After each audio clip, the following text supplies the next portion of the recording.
Hello and welcome to the Healing Insight podcast, episode 10, with me, Sarah Hunt. And me, Jez Hunt.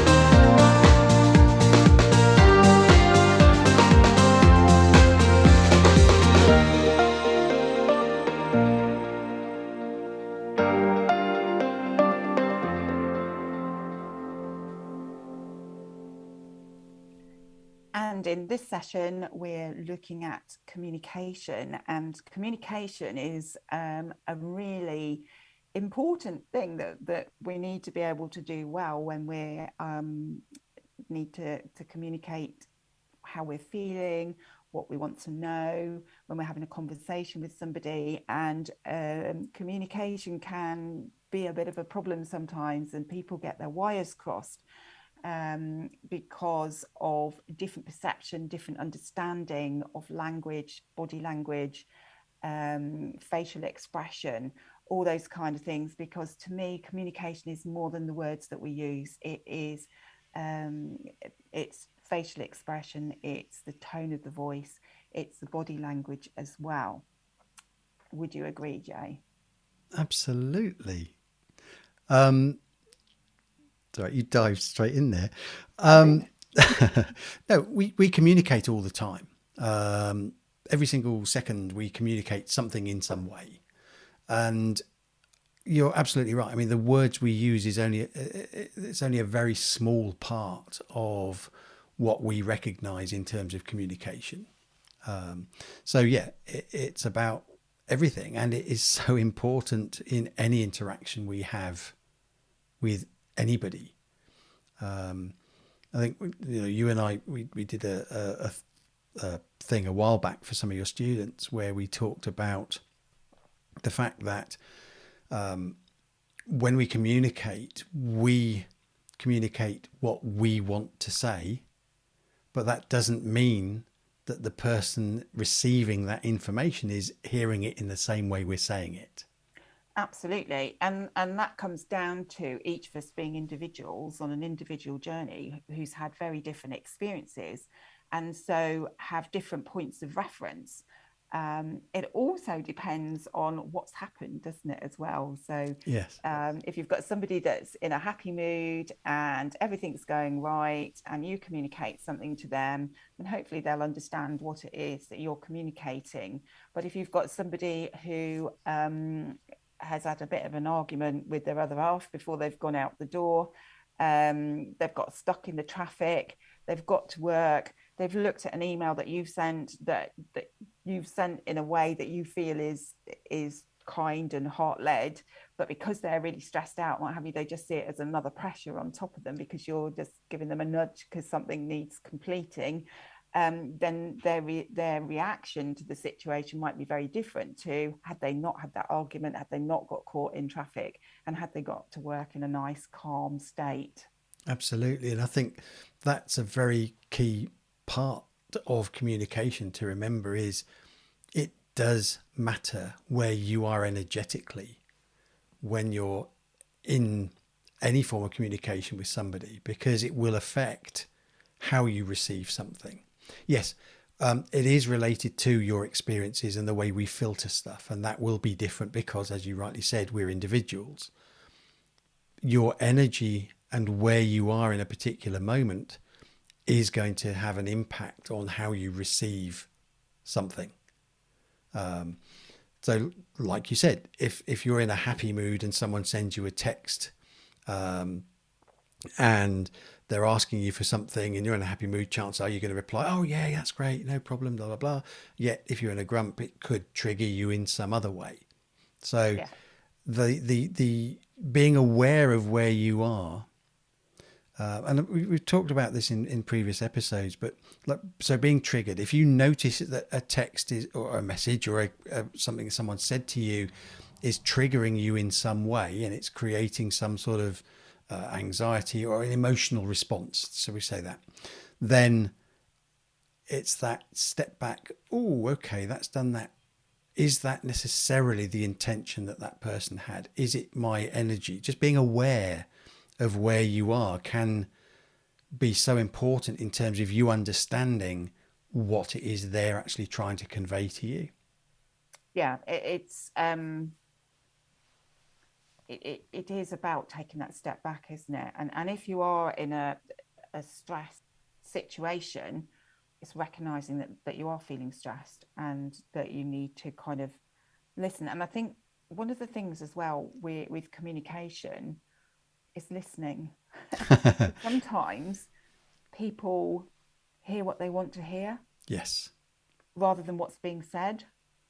And also it depends on the tone that's used, doesn't it, and the intonation, because um, depending on where the emphasis is put on the words, it can change the meaning of something. Mm-hmm. And if you're not listening properly, then you'll miss what's being said and then perhaps misinterpret what's being said to you. I think one of the things that's really important with communication is that you try wherever possible to be as heart-centered and heart-led with what you're saying as you possibly can, because it's your responsibility to make sure that you are like that. It's not your responsibility then how the person receives that information. Yes. And If you have taken responsibility to be as heart-led as yes. possible, then you've done your bit, and then how the person that is receiving that information then takes it is it's their responsibility to as to how they accept that information, I think is what I'm trying to say. Yes. Obviously if you've lost your rag and shouted and what have you, then that's not being heart-led and heart-centered, is it? And that could be considered being irresponsible with the way that you've behaved, but you've been triggered. And you need to take a step back and have a look and see what's going on and why it's happened. But it is our responsibility to communicate things in as loving a way as possible, so that we make it easier for people to understand what's being said. Yes. Yes. One of the things that I use when that's a tool to help me, but I've used it with clients as well. When you're looking to respond to something, is sort of three questions to ask yourself, and that's: is it true? Is it necessary? And is it kind? Yes, I like that, and I use that with my clients too. You know, if it isn't all three of those, then you're probably not in the right place to actually respond and engage in a response to that. Yeah, Because if it's not true for any of those three, you're not being heart led. You're not going from the heart. You're going from the head, and a response, a reaction rather than the response. Sorry. absolutely. Yes, and sometimes we need to take that step back, don't we? I know I can think of somebody in my family who, if that person is really upset about something, they can't communicate properly, and you have to leave them alone and let them kind of process everything, and then you can have a conversation where you communicate rather than wires getting crossed and people getting upset and angry and stressed and what have you.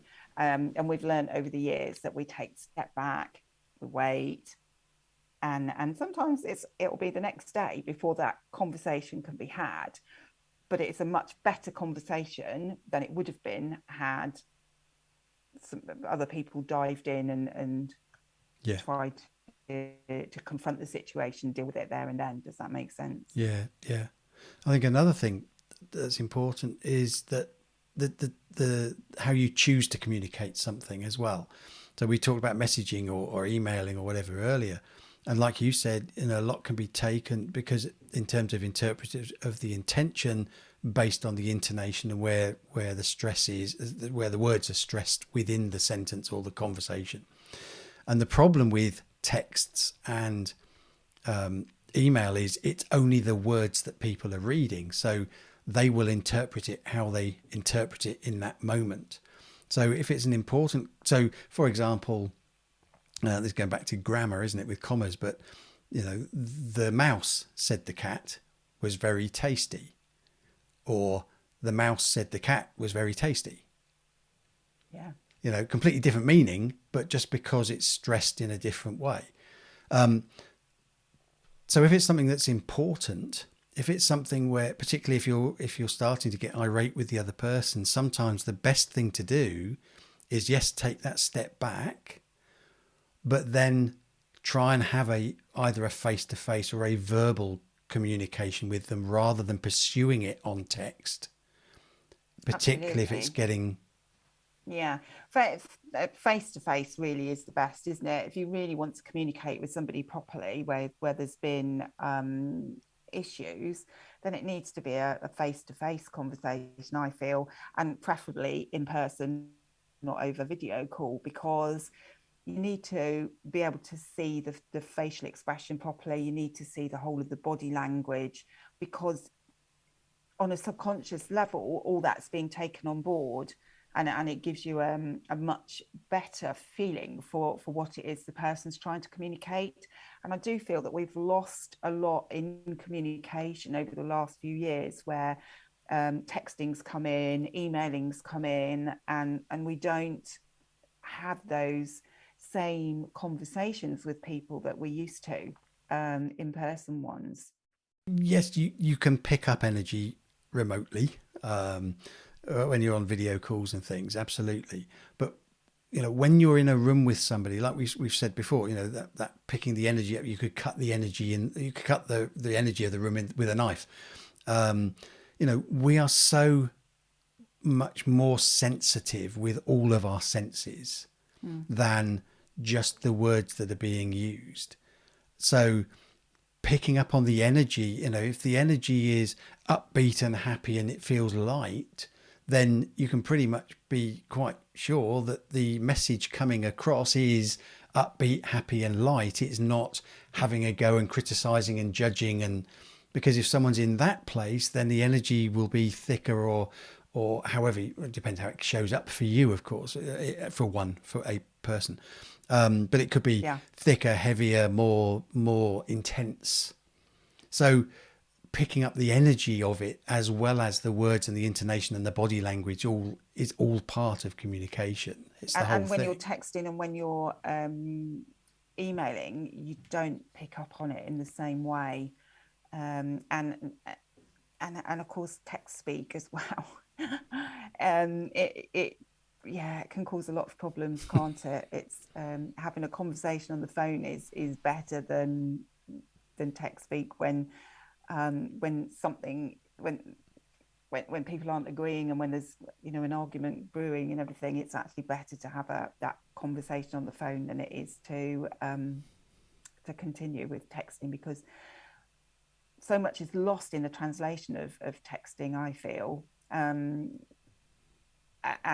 the way that Yeah. it it's been said by the person, and the energy behind it is not necessarily picked up on in the same way, and so there can easily be miscommunication between people. Why do you feel, or what are your thoughts around why we can resist communicating properly? Because we're taught at school how to read and write and use language, and how to have a conversation. We pick up what we pick up from our parents, and so we can communicate. As I said right at the beginning, we do it all the time. We are always communicating something, whether it's sitting there in silence and being nice and relaxed, or sitting there in silence and being tense. People can pick up on that, as we said, about energy and things as well. So why then, or what sort of contributing factors are there, maybe that possibly. I think this comes back to values and virtues. And I remember when we were children, we always had meals around the table with no phones, no television on. We had conversations. Mhm. um, Well, to be fair, when we were children, we didn't have phone. We had a house back in phone. the day. Um, They didn't exist. yes, we did have a television. Horse and But cart. we Yeah, didn't ever sit in the lounge and have meals, did we we? did. Meals were always at the table, around, all of us together, usually, unless one of us had got some club on or something, after school, and we're coming home late or whatever. But most of the time we had, meals at the table, and that gave us an opportunity, I feel, to have conversations with each other, and to strike up a conversation. And that is something that I feel has got lost, along the way. I don't, from my Yes. experience and what I've seen, not as many people sit together to eat. They often sit in front of the telly. Um, but you go out to a restaurant and you see people on their mobile phones at the dinner table. When I go out with my children, it's like phones away. We're here to have Yeah. a meal together, and to communicate with each other. So that's, I feel, as it's not helped things. I do also feel that children need to understand about body language as well, and they do, and I think they're very perceptive, young children particularly, on body language, but on a more conscious level. And I didn't really learn anything about body language until I was in one of my sales jobs, and they actually taught us about body language. I do remember we did a little bit on it when I did my nursing training, but certainly when I went into the corporate world, into the sales world, I remember with one company that I worked for, that we did a lot of work on body language so that we could mirror body language to make our customers feel more comfortable, so that, we could talk to them on a level that we could get to understand what was really important for them, and how we could actually meet the needs of them, and the area that they were working in. So, I do feel that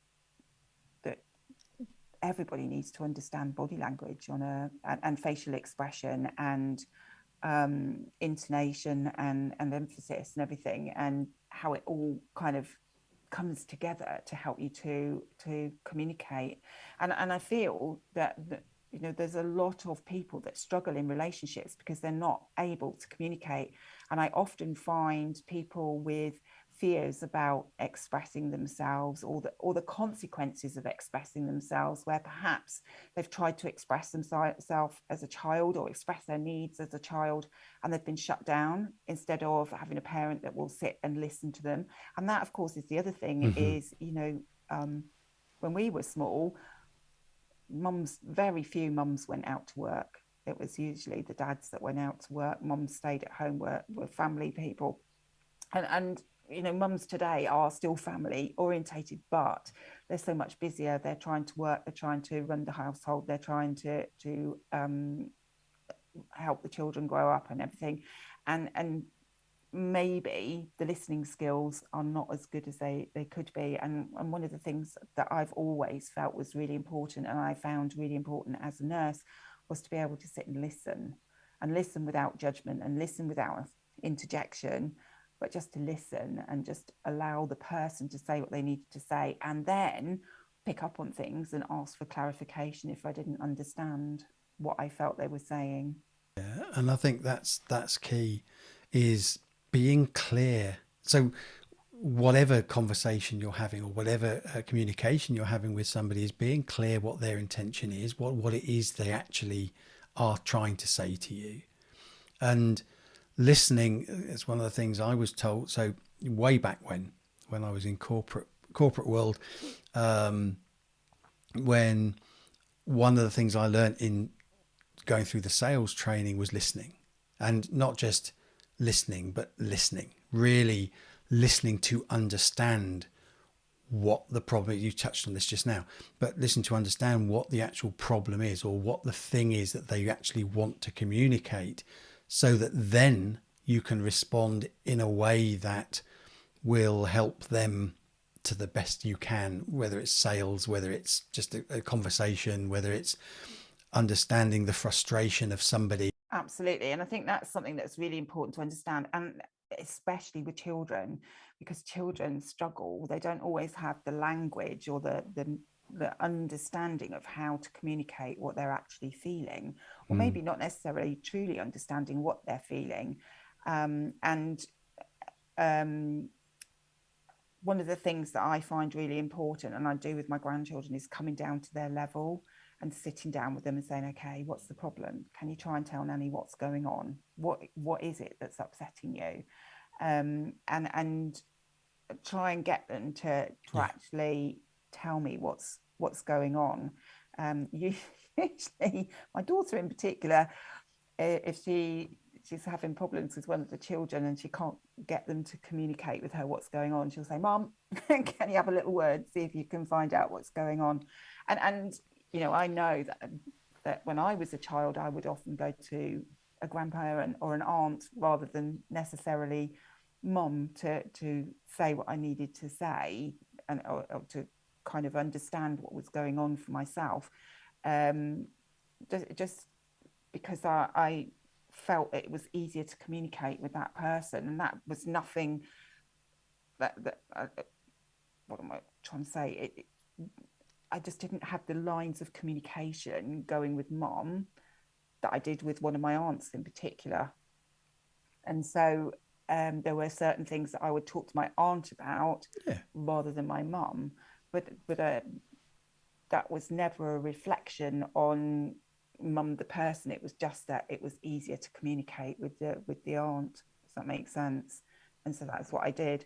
But it's learning how to break the barriers down and be able to say things without judgment. And if you're feeling like you're being judged, then there's something within you that relating to a fear of being judged, or perhaps fixed false beliefs around being judged, that might be stopping you from actually saying what you need to say. And as I say, I've found as well, people have struggled to be able to communicate their needs, or how they're actually feeling, possibly because they've been shut down in the past as a child, or even going further back into other lifetimes. I've found people have been persecuted for things that they've said, and so they're very careful about what they say, or they've been punished for um, what they've said, and so they're very wary of actually saying how they truly feel. And then, of course, that's more stuff getting bottled up inside that actually needs to come out and be released in a loving way. Yeah. I think you hit on a couple of interesting points in that, finding someone to talk to. But if you've got an issue with somebody, or there's something that you're an issue with yourself that you want to express, finding somebody that you feel comfortable and connected to, that you can talk to. It doesn't necessarily have to be your parent or your sibling or your best friend, it could be whoever is right for you for that particular thing. And it's not a reflection on, and particularly if you're in conflict with somebody, you might need to speak to somebody else first before you then have that conversation with the person that you need to have a conversation with. So, and it's not a reflection on your relationship with that individual, it's a reflection on where you are and what you need to understand about yourself and about the situation before you can then communicate from the heart what you actually need Yes, and want to and say that to that takes you person. into a situation where you're responding rather than reacting again, doesn't it? So, and when you react, you don't Yeah. communicate Yes. in a loving way, and then it can escalate the situation because there's misunderstanding, there's upset, there's hurt. And I think it's important for people to understand that our words are energy. And if somebody is very cutting to somebody else, they Mm-hmm. can actually feel it physically, the energy of it as those words hit them. And I've certainly experienced that, and I've had that with some of my clients as well that have said that. And it's where these expressions like he stabbed me in the back come from. That's where the words have really kind of um, hit the person in the back, where they feel that they've been betrayed or whatever. But it's these sayings are there for a reason. It's all tied up with various things that happen within our lives, and it's a way of showing people that I think I might have digressed a bit there, but That's all right. But no, words yeah, come to intention, or the message comes from intention. So, like, so stabbing in the back, a knife. A knife in itself is not a bad thing. It can be used for good. It can be used for preparing food for the family. It can be used by a chef to create amazing things. It could be used by a wood carver to create incredible sculptures. It could be used by somebody to kill somebody. absolutely. And that's the thing with language, isn't it? It's the intention behind it, it's the energy behind it that makes the difference. And if there's been confrontation, the person is angry, the energy behind those words is really not very nice. And when the person has had time to calm down, look at the situation, perhaps talk it through with somebody else, not necessarily to be told how to deal with it, but just to help them to process the information and to understand for themselves, then they're taking that step back, and then they're able to respond, and then the words have a completely different energy to them, and that then stops the barriers being put up. Because if you feel like you're under attack, where somebody's reacting to a situation, then your barriers go up, don't they? And you either attack back, or you go right into defensive mode, and it doesn't actually resolve the situation, because you're not communicating properly with each other. There's no true understanding going on.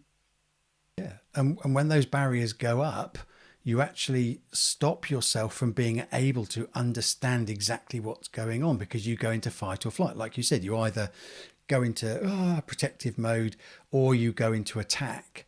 So you then lose that ability to of being in the moment and Yes. understanding what's actually happening. So it makes communication harder than if you just say, "Whoa, hang on a minute. Okay, what's going on here?" I mean, okay, I'm extrapolating that out. You wouldn't necessarily take that Yeah. sort of length of time, but just taking that mental step back Yes.